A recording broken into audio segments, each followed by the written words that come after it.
অবাক হওয়ার বাংলাদেশের দালাল আর এম্বাসিদের উদ্দেশ্যে বলি, এই যে দেখো অবাক হওয়ার, এই দুনিয়ায় পার পাইবা কিন্তু ওই দুনিয়ায় ছাড় পাইবা না। আগেই বলছিলাম দালাল সাবধান হয়ে যাও।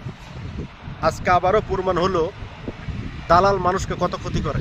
তার কারণ না হইলে আমার একটি ভাই ভিডিওটাতে দেখলেন, কম কষ্ট দুঃখের পরে কিন্তু কথাটা বলে নাই। দালালে 5 লাখ টাকা নিয়ে গল্প করে তোর 1 লাখ টাকা 50,000 টাকা স্যালারি, কিন্তু বাস্তবতা কি? তোমাদের নামে এরকম করেই মনে করো যে সবাই দেয়। তার কারণ আজকে বহুত কষ্ট করার পরে একজন প্রবাসী ভাই মক্কার ঘরে যা, তোমার নামে বিচার, তোমার নামে আল্লাহর কাছে বিচার দিছে। আল্লাহর ঘরে যা, চিন্তাটা করো। তাহলে দালাল সাবধান হয়ে যাও, আগের দিন নাই। সবাই সতর্ক এখন, যার সাথে খারাপ আচরণ করো না কেন সবাই এরকম করে ধরাই দেবো তোমাদের। এজন্য যাই করো, বিচার দাও, যাই দাও, একটু ভাইবে চিন্তে দিও, না হইলে এরকমই থাকতে হবে আর মানুষের কথা শুনতে হবে আর মানুষের অধিচাপ নিতে হইব।